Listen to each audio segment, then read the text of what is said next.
Hello दोस्तों, स्वागत है रितेश जी के स्टडी चैनल में। दोस्तों, आज के इस वीडियो में हम लोग डिस्कस करेंगे आंदोलन, घटनाएं और समझौते जो आपके किसी भी एग्जाम के लिए इंपॉर्टेंट है। तो ये सभी क्वेश्चन जो आपके एग्जाम के लिए इंपॉर्टेंट बन सकते हैं, सभी मैंने इस वीडियो में लिए। तो वीडियो आप लोग के लिए इंपॉर्टेंट है, तो वीडियो को आप लोग शुरू से अंत तक देखिएगा। काफ़ी हेल्प मिलेगा आपको एग्जाम में इस वीडियो से। तो चलिए दोस्तों, वीडियो को शुरू कर लेते हैं। फर्स्ट क्वेश्चन है आपका, भारतीय राष्ट्रीय कांग्रेस की स्थापना कब हुई थी? तो देखिए, सही आंसर हो जाए आपका बी हो जाएगा। 1885 में भारतीय राष्ट्रीय कांग्रेस की स्थापना हुई थी। अब देखिए, बात रही भारतीय राष्ट्रीय कांग्रेस की, इसके बारे में सभी पॉइंट डिस्कस करते हैं। तो देखिए, इसकी स्थापना 28 दिसंबर 1885 को हुई थी। संस्थापक कौन थे? ए हुम, तो स्कॉटलैंड के थे। इसकी स्थान कौन सा था? तो मुंबई के गोकुलदास तेजपाल संस्कृति विश्वविद्यालय में जो इसकी स्थापना थी, किस स्थान पर हुई थी? तो मुंबई के गोकुलदास तेजपाल संस्कृति विश्वविद्यालय में। और देखिए, उस समय जो वायस रहा था वो लॉर्ड डफरिन था। याद रखने, एग्जाम में पूछ लिया जाता। देखिए, दादा भाई नौरोजी ने इसका नाम भारतीय राष्ट्रीय कांग्रेस किया। इससे पहले इसका नाम भारतीय राष्ट्रीय संघ था। देखिए, भारतीय राष्ट्रीय कांग्रेस के जो प्रथम अध्यक्ष थे वो व्योमेश चंद्र बनर्जी थे। वही बात कर ले, प्रथम मुस्लिम अध्यक्ष तो बहरूद्दीन तैयबाजी थे। और प्रथम महिला अध्यक्ष एनी बेसेंट थी। और प्रथम भारतीय महिला अध्यक्ष की बात करें तो सरोजनी नायडू थी। तो ये सभी पॉइंट याद रखिएगा भारतीय राष्ट्रीय कांग्रेस से, जो एग्जाम में पूछे जाते हैं। नेक्स्ट क्वेश्चन देखिए, होम रूल लीग आंदोलन की शुरुआत किसने की थी? तो सही आंसर हो जाएगा, याद रखिए, एनी बेसेंट और बाल गंगाधर तिलक ने। 20 क्वेश्चन का राइट आंसर हो जाएगा। होम रूल लीग आंदोलन की शुरुआत की थी। इंपॉर्टेंट समझते हैं। तो देखिए, होम रूल लीग की शुरुआत 1916 में बाल गंगाधर तिलक और एनी बेसेंट के द्वारा किया गया। Belgaum Pune home rule league बाल गंगाधर तिलक के द्वारा हुआ था। और Madras home rule league Annie Besant के द्वारा शुरू किया गया था। ये भी याद रखना आपको।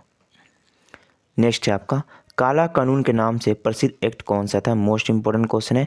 तो सही आंसर हो जाएगा सी, रॉलेट एक्ट। रॉलेट एक्ट देखिए, काला कानून के नाम से प्रसिद्ध एक्ट था, याद रखना। देखिए, यह 19 मार्च सन 1919 को भारत ब्रिटिश सरकार द्वारा भारत में उभर रहे राष्ट्रीय आंदोलन को कुचलने के लिए उद्देश्य से निर्मित कानून था। याद रखिएगा, रॉलेट एक्ट। देखिए, रॉलेट एक्ट 21 मार्च 1919 को लागू हुआ। और मार्च 1919 में इंपीरियल लेजिस्लेटिव काउंसिलिंग द्वारा इसे पारित किया गया था। ये भी याद रखना आपको।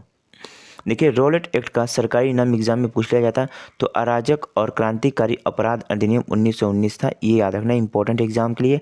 इस एक्ट को बिना वकील, बिना अपील और बिना दलील का कानून भी कहा गया, रॉलेट एक्ट को। देखिए, 10 मार्च सन 1919 को पंजाब के दो लोकप्रिय नेता डॉक्टर सत्यपाल मलिक और सैफुद्दीन किचलू को पुलिस ने गिरफ्तार कर लिया था। याद रखिएगा, इसी रॉलेट एक्ट के तहत। ये भी याद रखना आपको। नेक्स्ट क्वेश्चन आपका, जलियांवाला बाग हत्याकांड किस दिन घटित हुआ था? इंपॉर्टेंट क्वेश्चन एग्जाम के लिए। सही आंसर हो जाए 13 अप्रैल 1919 को जलियांवाला बाग हत्याकांड घटित हुआ था। ए राइट आंसर होगा इस क्वेश्चन का। इंपॉर्टेंट समझते हैं। तो देखिए, जलियांवाला बाग हत्याकांड 13 अप्रैल 1919 को बैसाखी के दिन हुआ था। इसी घटना के विरोध में याद है कि महात्मा गांधी ने केसर हिंद की उपाधि त्याग दी थी। इंपॉर्टेंट क्वेश्चन एग्जाम में पूछ लिया जाता है कि किस घटना के बाद महात्मा गांधी ने केसर हिंद की उपाधि त्याग दी? तो जलियांवाला बाग हत्याकांड की घटना के बाद, याद रखना। और बात करें, और रविन्द्रनाथ टैगोर ने नाइटहुड की उपाधि त्याग दी थी। याद रखना इसे भी। इसी घटना की जाँच के लिए हंटर कमीशन की नियुक्ति की गई थी। ये भी याद रखना है। देखिए, जलियांवाला बाग हत्याकांड में हंसराज भारती ने जनरल डायर का सहयोग किया था। ये भी याद रखना आपको। नेक्स्ट है, खिलाफत आंदोलन के संस्थापक कौन थे? इंपॉर्टेंट क्वेश्चन है एग्जाम के लिए। तो सही आंसर हो जाए, खिलाफत आंदोलन के संस्थापक है आपके अली बंधु, यानी सी इस क्वेश्चन का राइट आंसर होगा, याद रखना है। देखिए, खिलाफत आंदोलन तुर्की में खलीफा के पद के समर्थन के बीच एक खिलाफ आंदोलन था। ये खिलाफत आंदोलन की शुरुआत अली बंधु, शौकत अली और मोहम्मद अली के द्वारा 1919 में की गई थी। खिलाफत आंदोलन की शुरुआत दो अली बंधु भाई शौकत अली और मोहम्मद अली के द्वारा सन 1919 में की गई थी खिलाफत आंदोलन की शुरुआत। नेक्स्ट है आपका, असहयोग आंदोलन कब शुरू किया गया था? इंपॉर्टेंट क्वेश्चन एग्जाम के लिए। तो असहयोग आंदोलन 1 अगस्त 1920 को, याद रखिएगा, शुरू हुआ था। ए इस क्वेश्चन का राइट आंसर होगा। देखिए, असहयोग आंदोलन की शुरुआत जो है महात्मा गांधी जी के द्वारा 1 अगस्त 1920 में शुरू की गई थी, याद रखिए। नेक्स्ट है, चौरी चौरा की घटना कब घटित हुई थी? इंपॉर्टेंट क्वेश्चन है एग्जाम के लिए। सही आंसर हो जाएगा 5 फरवरी सन 1922 को चौरी चौरा की घटना घटित हुई थी। समझते हैं इसको। तो 5 फरवरी 1922 को चौरी चौरा घटना गोरखपुर में हुई थी। इसी घटना के बाद गांधी जी ने असहयोग आंदोलन को वापस ले लिया। तो एग्जाम में क्वेश्चन बनता कि किस घटना के बाद असहयोग आंदोलन को गांधी जी ने वापस ले लिया? तो चौरी चौरा घटना को, जो 5 फरवरी 1922 को घटित हुई थी। देखिए, इस चौरी चौरा घटना में भीड़ ने पुलिस चौकी में आग लगा दी, जिसमें 22 पुलिसकर्मी मारे गए थे। ये याद रखिए। नेक्स्ट आपका साइमन कमीशन भारत कब आया? तो इंपॉर्टेंट क्वेश्चन है, साइमन कमीशन भारत कब आया था? तो याद रखना आप लोग को 1928 में आया था। ए इस क्वेश्चन का राइट आंसर हो जाएगा। इंपॉर्टेंट समझते हैं। इस कमीशन की नियुक्ति ब्रिटिश प्रधानमंत्री द्वारा सन 1927 में सर साइमन के नेतृत्व में की गई थी, लेकिन इस कमीशन में 7 सदस्य थे और यह वर्ष सन 1928 में भारत आया था। देखिए, इसकी कमीशन की जो इसकी नेतृत्व किया गया था 1927 में इसकी स्थापना की थी, लेकिन ये भारत में कब आया था? तो 1928 में आया था। इस कमीशन में 7 सदस्य थे, याद रखना। देखिए, इसका जो मुख्य कार्य था, यह था भारत के संविधान की व्यवस्था में सुधार करना। समझते हैं इसको। देखिए, इस कमीशन में कोई भी भारतीय सदस्य नहीं था, यानी याद रखिए, इस कमीशन में कोई भी भारतीय सदस्य नहीं था, इसलिए भारतीयों ने इसका विरोध किया और इस कमीशन को व्हाइट कमीशन कहा। इस कमीशन में कोई भी जितने भी सदस्य थे सभी अंग्रेज थे, इसलिए भारतीयों ने इसका विरोध किया और एक व्हाइट कमीशन की मांग की थी। ये याद रखना आपको। नेक्स्ट है, किस कांग्रेस अधिवेशन में पूर्ण स्वराज की मांग की गई थी? यानी कांग्रेस के किस अधिवेशन में पूर्ण स्वराज की मांग की गई? तो 1929 का, याद रखिए, जो लाहौर अधिवेशन हुआ था, जिसकी अध्यक्षता पंडित जवाहरलाल नेहरू ने की थी, इसमें पहली बार पूर्ण स्वराज की मांग की गई थी, यानी बी इस क्वेश्चन का सही आंसर हो जाएगा। तो देख लेते हैं। तो पूर्ण स्वराज के प्रस्ताव सन 1929 में भारतीय राष्ट्रीय कांग्रेस के लाहौर अधिवेशन में किया गया था। सन 1929 के कांग्रेस के लाहौर अधिवेशन में पंडित जवाहरलाल नेहरू ने अध्यक्षता की थी। ये याद रखिए। नेक्स्ट आपका, सविनय अवज्ञा आंदोलन कब शुरू किया गया था? इंपॉर्टेंट क्वेश्चन है एग्जाम के लिए। तो सविनय अवज्ञा आंदोलन की शुरुआत हुई थी 12 मार्च 1930 को, यानी इस क्वेश्चन का बी हो जाएगा सही आंसर। याद रखिए। इंपॉर्टेंट समझते हैं। सविनय अवज्ञा आंदोलन महात्मा गांधी जी के नेतृत्व में 12 मार्च 1930 को शुरू हुआ था। याद रखिए आप लोग। नेक्स्ट है, प्रथम गोलमेज सम्मेलन का आयोजन कहाँ पर किया गया था? इंपॉर्टेंट क्वेश्चन है। प्रथम गोलमेज सम्मेलन का जो आयोजन हुआ था ना, ये हुआ था आपका लंदन में। याद रखना, यानी ए इस क्वेश्चन का राइट आंसर हो जाएगा। देखिए, अंग्रेजी सरकार द्वारा भारत में संवैधानिक सुधारों पर चर्चा के लिए 1930 से 1932 के बीच सम्मेलनों की एक श्रृंखला के तहत 3 गोलमेज सम्मेलन आयोजित किए गए थे। अब इसको समझते हैं। तो देखिए, भीमराव अंबेडकर ने तीनों गोलमेज सम्मेलन में भाग लिए थे। एग्जाम में क्वेश्चन पूछता है कि तीनों गोलमेज सम्मेलन में भाग किसने लिया था? भीमराव अंबेडकर ने। जबकि दूसरे गोलमेज सम्मेलन में महिला प्रतिनिधित्व के रूप में सरोजिनी नायडू शामिल हुई थी, यानी महिला प्रतिनिधित्व के रूप में दूसरे गोलमेज सम्मेलन में किसने भाग लिया था? तो सरोजिनी नायडू ने। और केवल याद रखिएगा, और केवल दूसरे गोलमेज सम्मेलन में ही महात्मा गांधी ने भी भाग लिया था। याद रखना इसे भी। जो दूसरे गोलमेज सम्मेलन, इसी में महात्मा गांधी जी ने भी भाग लिया था। ये याद रखना आपको। देखिए, प्रथम गोलमेज सम्मेलन 12 नवंबर 1930 को हुआ था, द्वितीय गोलमेज सम्मेलन 7 सितंबर 1931 को और तृतीय गोलमेज सम्मेलन 17 नवंबर 1932 को था। ये तीनों गोलमेज सम्मेलन का क्रम याद रखिएगा, एग्जाम में पूछा जाता है। देखिए, जब तीनों गोलमेज सम्मेलन हुआ तो उसमें इंग्लैंड के प्रधानमंत्री कौन थे? रैमजे मैकडोनाल्ड थे। ये पॉइंट भी याद रखना, एग्जाम में पूछ लिया जाता है। नेक्स्ट क्वेश्चन है, गांधी इरविन समझौता कब हुआ था? देखिए, गांधी इरविन समझौता हुआ था आपका 5 मार्च 1931 को, यानी इस क्वेश्चन का बी हो जाएगा सही आंसर। याद रखिए, इंपॉर्टेंट समझते हैं। तो देखिए, गांधी इरविन समझौता 5 मार्च 1931 को महात्मा गांधी और लॉर्ड इरविन द्वारा एक राजनीतिक समझौता था। याद रखना, समझौते का जो उद्देश्य था यह था गोलमेज सम्मेलनों में भारतीय राष्ट्रीय कांग्रेस की भागीदारी को शामिल करना था। ये याद रखिए। नेक्स्ट क्वेश्चन आपका, पूना पैक्ट समझौता कब हुआ था? तो देखिए दोस्तों, पूना पैक्ट समझौता जो हुआ था ना, ये हुआ था 24 सितंबर 1932 को। याद रखना, 24 सितंबर 1932 को पूना पैक्ट समझौता हुआ था। याद रखना है इसे भी। देखिए, ये समझौता पुणे की यरवदा जेल में 24 सितंबर 1932 को हुआ था। याद रखना इसे भी। किसके मध्य हुआ था? तो ये जो हुआ था, ये डॉक्टर भीमराव अम्बेडकर और महात्मा गांधी के मध्य हुआ था। याद रखना आपको, पूना पैक्ट समझौता यह हुआ था 24 सितंबर 1932 को पुणे यरवदा जेल में। याद रखना। देखिए, समझौते में जो दलित वर्ग के लिए पृथक निर्वाचन मंडल को त्याग दिया गया, लेकिन दलित वर्ग के लिए आरक्षित सीटों की संख्या प्रांतीय विधानमंडलों में 71 से बढ़ाकर 148, केंद्रीय विधायिका में कुल सीटों की 18% कर दी गई थी। ये याद रखिएगा, ये एग्जाम में पूछ लिया जाता है। नेक्स्ट, मोहम्मद अली जिन्ना ने पाकिस्तान की मांग किस वर्ष की थी? तो देखिए, मोहम्मद अली जिन्ना ने पाकिस्तान की जो मांग की थी 1940 में की थी, यानी सी इस क्वेश्चन का सही आंसर हो जाएगा आपका। 1940 में मुस्लिम लीग की अधिवेशन लाहौर में हुआ था। यानी कि 1940 का जो मुस्लिम लीग का अधिवेशन हुआ था यह लाहौर में हुआ था। इसकी अध्यक्षता मोहम्मद अली जिन्ना ने के द्वारा की गई थी। यानी कि 1940 में जो मुस्लिम लीग का अधिवेशन होता है लाहौर में हुआ था और इसकी अध्यक्षता मोहम्मद अली जिन्ना ने की थी, ये याद रखना आपको। देखिए मुस्लिम लीग की स्थापना जो है ये 30 दिसंबर 1986 नहीं होगा दोस्तों, ये गलत हो गया था। याद रखिए 1906 में हुआ था मुस्लिम लीग की स्थापना 30 दिसंबर 1906 को ढाका के सलीम उल्लाह एम आग खां के द्वारा की गई थी। याद रखिए 1906 में मुस्लिम लीग की स्थापना। मुस्लिम लीग के प्रथम अध्यक्ष थे आग खान, ये भी याद रखना आपको, एग्जाम में पूछ लिया जाता है। नेक्स्ट है भारत की संविधान सभा के किसके तहत गठित की गई थी। तो भारत की संविधान सभा जो गठित की गई थी यह की गई थी कैबिनेट मिशन योजना के तहत। याद रखना कैबिनेट मिशन योजना के तहत भारतीय संविधान सभा के गठन हुआ था। देखिए 1946 में संविधान सभा गठन किया गया था। याद देखिए 9 दिसंबर 1946 में संविधान सभा गठन कैबिनेट मिशन योजना के साथ। अब एग्जाम में क्वेश्चन में संविधान सभा के अस्थायी अध्यक्ष कौन थे, तो याद देखिए सच्चिदानंद सिन्हा। स्थायी अध्यक्ष पूछा जाए डॉक्टर राजेंद्र प्रसाद और पूछा जाए प्रारूपी समिति के अध्यक्ष तो डॉक्टर भीमराव अम्बेडकर। प्रारूपी समिति में कितने सदस्य थे, 7 सदस्य थे, ये भी याद रखना आपको। इसे भी किस पार्टी ने संविधान सभा की पहली बार मांग की थी, पूर्ण स्वराज पार्टी। याद रखिए स्वराज पार्टी ने पहली बार मांग की थी, ये भी याद रखना। माउंटबेटन योजना किस वर्ष प्रस्तावित की गई थी, तो माउंटबेटन योजना प्रस्तावित की गई 3 जून 1900। याद रखिएगा 3 जून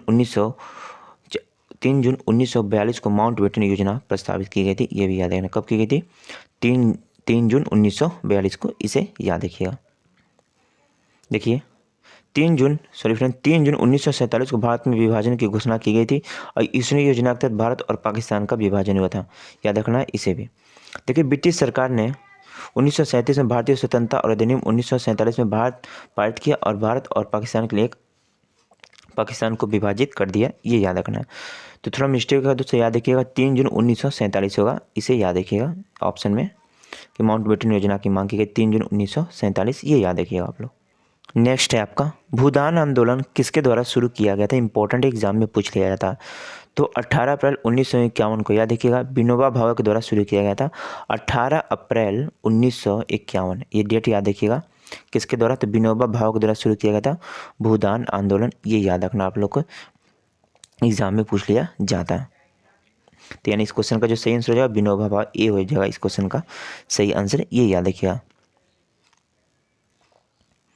नेक्स्ट है बंगाल विभाजन कब हुआ था, मोस्ट इंपॉर्टेंट क्वेश्चन एग्जाम के लिए, बंगाल विभाजन कब हुआ था, तो 1905 में बंगाल विभाजन हुआ था, ए इस क्वेश्चन का राइट आंसर हो जाएगा। समझते हैं इसको। तो देखिए 19 जुलाई 1905 को तत्कालीन वायसराय लॉर्ड कर्जन के द्वारा बंगाल विभाजन की घोषणा की गई थी और 16 अक्टूबर 1905 को इसे लागू किया गया था। यानी पूछ लिया जाता क्वेश्चन कि बंगाल विभाजन का समय जो वायसराय कौन था, तो लॉर्ड कर्जन था, ये याद रखिएगा। बंगाल विभाजन के विरुद्ध में स्वदेशी आंदोलन चलाया गया था, ये भी याद रखना है। और इसका उद्देश्य क्या था, तो पूर्वी बंगाल में मुसलमानों का बहुमत तथा पश्चिमी भाग में हिंदुओं का बहुमत रखना, जिससे हिंदू मुसलमान एकता समाप्त हो जाए। देखिए बंगाल विभाजन को रद्द लॉर्ड हार्डिंग ने 1911 में किया था। ये भी एग्जाम में क्वेश्चन पूछता है कि बंगाल विभाजन को रद्द किसने किया था, लॉर्ड हार्डिंग किया था। कब, 1911 में, ये याद रखिए। देखिए 1911 में ही ब्रिटिश भारत की राजधानी कोलकाता से दिल्ली कर दिया, यह देखने ब्रिटिश ने भारत की राजधानी 1911 में ही कोलकाता से दिल्ली कर दिया था, ये भी याद रखिए। नेक्स्ट है भारतीय राष्ट्रीय कांग्रेस के किस अधिवेशन में गरम दल और नरम दल विभाजन हुआ था, तो सही आंसर हो जाए, याद रखिए सूरत अधिवेशन 1907 का जो सूरत अधिवेशन था, इसमें क्या हुआ कि जो गरम दल और नरम दल विभाजन हो गया था, याद रखना है। तो इस क्वेश्चन का देखिए जो सही आंसर है सूरत अधिवेशन हो जाएगा, याद रखिए। अब ये देखिए जो गरम दल और नरम दल जो विभाजित था, यह 1916 का जो लखनऊ अधिवेशन था, इसमें यह पुनः मिल जाता और जिसकी अध्यक्षता 1916 के लखनऊ अधिवेशन की अध्यक्षता अंबिका चरण मजमूदार ने की थी, ये भी याद रखना आपको। देखिए सूरत के 1907 के सूरत अधिवेशन में गरम दल और नरम दल का विभाजन था, जिसकी अध्यक्षता रास बिहारी बोस ने की थी, ये भी याद रखना है। और 1916 का जो लखनऊ अधिवेशन था, जिसमें गरम दल और नरम दल मिल गए थे, यानी पैचअप हो गए थे, इसकी जो अध्यक्षता की गई थी, यह थी अंबिका चरण मजमूदार के द्वारा। नेक्स्ट है मॉन्टेग्यू चेम्सफोर्ड सुधार अधिनियम कब पारित हुआ था, इंपॉर्टेंट क्वेश्चन है एग्जाम के लिए। सही आंसर हो जाएगा 1919 में मॉन्टेग्यू चेम्सफोर्ड सुधार अधिनियम पारित हुआ था। नेक्स्ट है मुस्लिम लीग की स्थापना कब हुई थी, मोस्ट इंपॉर्टेंट क्वेश्चन है। तो मुस्लिम लीग की स्थापना हुई थी सन 1906 में। ये इस क्वेश्चन का सही आंसर हो जाएगा।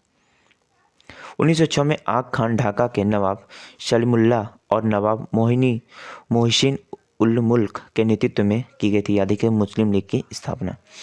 लेकिन मोहम्मद अली जिन्ना ने 1913 में मुस्लिम लीग में शामिल हुए थे। मोहम्मद अली जिन्ना ने कब शामिल हुए थे मुस्लिम लीग में? तो 1913 में।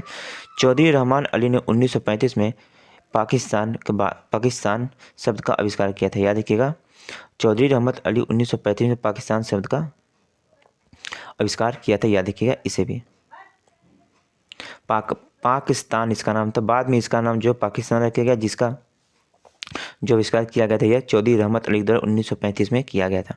देखिए, मार्च 1940 में मुस्लिम लीग और लाहौर अधिवेशन हुआ था। पाकिस्तान का प्रस्ताव पारित किया गया था, याद रखिएगा इसे भी आप लोग। पाकिस्तान जो प्रस्ताव पारित भी किया गया था 1940 में, ये भी याद रखना। नेक्स्ट है, लखनऊ पैक्ट समझौता कब हुआ? तो लखनऊ पैक्ट समझौता जो हुआ था ना, ये हुआ था 1916 में, याद रखना। 1916 में लखनऊ पैक्ट समझौता हुआ था, ये याद रखिए आप लोग। देखिए, 1916 का लखनऊ समझौता जो हुआ था भारतीय राष्ट्रीय कांग्रेस और मुस्लिम लीग के बीच हुआ था, ये याद रखिए। नेक्स्ट है, स्वराज पार्टी की संस्थापना कब हुई थी? तो स्वराज पार्टी की स्थापना जो हुई थी यह हुई थी 1 जनवरी 1923 को, यानी ए इस क्वेश्चन का सही आंसर हो जाएगा, याद रखिए। स्वराज पार्टी की स्थापना मोतीलाल नेहरू और चित्तरंजन दास द्वारा किया गया था, इसका याद रखिएगा। किसके द्वारा? मोतीलाल नेहरू और चित्तरंजन दास के द्वारा किया गया था स्वराज पार्टी की स्थापना। नेक्स्ट है, 1920 के कांग्रेस के नागपुर अधिवेशन की अध्यक्षता किसने की थी? मोस्ट इंपॉर्टेंट क्वेश्चन है एग्जाम के लिए। तो 1920 के कांग्रेस के नागपुर अधिवेशन की अध्यक्षता को जो की गई थी, यह की गई थी आपकी सी विजय राघवाचारी जी के द्वारा। सी विजय राघवाचारी के द्वारा 1920 के कांग्रेस के नागपुर अधिवेशन की अध्यक्षता की गई थी, ये याद रखना, एग्जाम में कभी कभी पूछ लिया जाता है। देखिए, यह अधिवेशन 1920 में हुआ था। इसी अधिवेशन में असहयोग आंदोलन को प्रस्ताव पारित हुआ था, यानी यह जो अधिवेशन है तो 1920 का जो नागपुर अधिवेशन था, इसी में असहयोग आंदोलन का प्रस्ताव पारित हुआ था, ये भी याद रखना आपको। नेक्स्ट है कि हिंदुस्तान रिपब्लिक एसोसिएशन की स्थापना कब हुई थी? तो सही आंसर हो जाए, याद रखिए 1924 में हुई थी हिंदुस्तान रिपब्लिक एसोसिएशन की स्थापना। समझते हैं। तो हिंदुस्तान रिपब्लिक एसोसिएशन 1924 में गठित एक क्रांतिकारी संगठन था। इसकी स्थापना याद रखिए राम प्रसाद बिस्मिल और सचिंद्र सन्याल ने किया था, याद रखिए राम प्रसाद बिस्मिल और सचिंद्र सन्याल ने किया था। हिंदुस्तान रिपब्लिक एसोसिएशन के नेता में याद रखें चंद्रशेखर आज़ाद, राम प्रसाद बिस्मिल, अशफाक उल्लाह खान और रोशन सिंह और राजेंद्र लाहड़िया आदि थे। इसी एसोसिएशन के द्वारा ही काकोड़ी षड्यंत्र का आयोजन किया गया था। काकोड़ी षड्यंत्र 9 अगस्त सन 1925 को हुआ था और इसी काकोड़ी षड्यंत्र में ही शामिल होने के कारण ही राम प्रसाद बिस्मिल और अशफाक उल्लाह खान तथा रोशन सिंह और राजेंद्र लाहड़ी को सन 1927 में फांसी की सज़ा सुनाई गई थी, ये भी याद रखें आपको। देखिए, इसी घटना के बाद हिंदुस्तान जो रिपब्लिक एसोसिएशन है का नाम बदलकर इसे हिंदुस्तान सोशलिस्ट रिपब्लिक एसोसिएशन रख दिया गया, जिसकी स्थापना यानी गठन 1928 में भगत सिंह ने किया था। ये सभी पॉइंट याद रखिएगा, एग्जाम में पूछा जाता है। नेक्स्ट है, बारदोली सत्याग्रह आंदोलन का नेतृत्व किसने किया था? इंपॉर्टेंट क्वेश्चन एग्जाम के लिए। सही आंसर हो जाएगा सरदार वल्लभ भाई पटेल ने बारदोली सत्याग्रह आंदोलन का नेतृत्व किया था। यह आंदोलन अक्टूबर 1928 में गुजरात के किसानों का लगान वृद्धि के विरोध में सरदार वल्लभ भाई पटेल के नेतृत्व में हुआ था। इसी बारदोली सत्याग्रह के बाद वहाँ की महिलाओं के द्वारा इन्हें सरदार की उपाधि दी गई थी, याद रखने का, सरदार वल्लभ भाई पटेल को। नेक्स्ट आपका 27 नंबर क्वेश्चन, फॉरवर्ड ब्लॉक का गठन कब हुआ था? तो याद रखिए 1 मई 1939 को फॉरवर्ड ब्लॉक का गठन हुआ था, ए इस क्वेश्चन का सही आंसर हो जाएगा। देखिए, 1 मई 1939 को सुभाष चंद्र बोस जी के द्वारा फॉरवर्ड ब्लॉक का गठन किया गया था। आज़ाद हिंद फौज का गठन सुभाष चंद्र बोस द्वारा ही किया गया था। सुभाष चंद्र बोस को आज़ाद हिंद फौज के भारतीय सैनिकों द्वारा जर्मनी में नेताजी की उपाधि दी गई थी, ये भी याद रखना। सुभाष चंद्र बोस को आज़ाद हिंद फौज के भारतीय सैनिकों द्वारा याद रखिए जर्मनी में नेताजी की उपाधि दी गई थी, ये भी याद रखना। तो दोस्तों, ये इतिहास के आंदोलन घटनाओं समझौते जितने भी आंदोलन हुए थे सभी को मैंने डिस्कस किया, ये सभी इंपॉर्टेंट है, एग्जाम में पूछा जाता है। तो वीडियो पसंद है तो एक लाइक कीजिएगा, चैनल पर नहीं तो सब्सक्राइब कर लीजिएगा। चलिए चलते हैं, धन्यवाद, वंदे मातरम।